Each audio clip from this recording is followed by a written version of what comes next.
Hello everyone. Today we will focus on disinfection and its practical applications.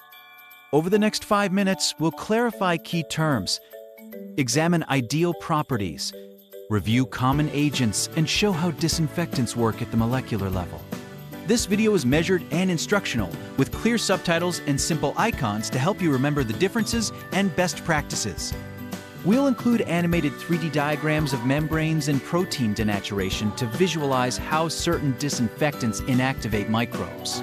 By the end, you'll understand when to use antiseptics versus disinfectants and why a 70% alcohol solution is emphasized for many uses. Let's begin by defining the core terms so we all share the same foundations. Disinfectants are chemicals used on inanimate objects to destroy microorganisms. Antiseptics are products that are safe for use on living tissues to reduce or eliminate microbes. Put simply, disinfectants for surfaces and instruments, antiseptics for skin and other living tissue. Both aim to reduce microbial load, but their formulations and safety profiles differ because of contact with living tissue. Simple icons will appear to reinforce which product is safe for skin and which is for inanimate objects. Remembering this distinction prevents misuse and helps protect both people and surfaces effectively. An important question to consider is what makes a disinfectant ideal? Ideally, it should have a broad spectrum of activity, acting against bacteria, viruses, and fungi. It should act quickly, be non-toxic to users, remain stable during storage, and be effective even in the presence of organic matter. However, no disinfectant fulfills all these criteria perfectly, and trade-offs are common when choosing products.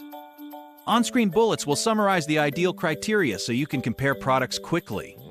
Keep these ideal features in mind when reading labels and selecting disinfectants for different settings. Disinfectants can be classified by physical form, spectrum of activity, or mechanism of action. Common classes include alcohols, oxidizers, halogens, phenolics, and quaternary ammonium compounds. Let's focus on alcohols, such as ethanol and isopropanol, which are widely used and well understood. Alcohols act by denaturing proteins and disrupting microbial membranes, rapidly inactivating many pathogens. An animated 3D diagram will show protein denaturation as unfolding shapes and membrane disruption as gaps forming in the lipid layer. A 70% solution is most effective because it balances water content for protein coagulation and allows deeper penetration before evaporation. When choosing a product, match the disinfectant spectrum and safety profile to the surface or setting you're treating. Use antiseptics for skin and wounds and disinfectants for inanimate surfaces and instruments as appropriate. Follow manufacturer instructions for concentration, contact time, and safe handling to ensure effectiveness and minimize risk. Remember that organic matter like blood or soil can reduce efficacy, so pre-clean surfaces when needed. No single disinfectant is perfect for every situation, so evaluate trade-offs such as speed, toxicity, and stability.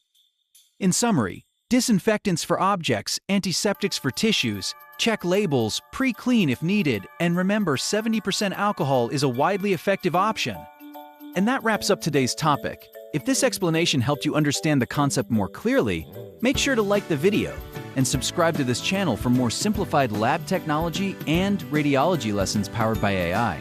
We break down complex subjects in hematology, biochemistry, microbiology, pathology, X-ray, MRI, and diagnostic imaging, step by step, so you don't just memorize, you truly understand. If you have any questions or want a specific topic covered, drop it in the comments below. Until the next video, keep learning smart, keep thinking critically, and keep mastering diagnostics.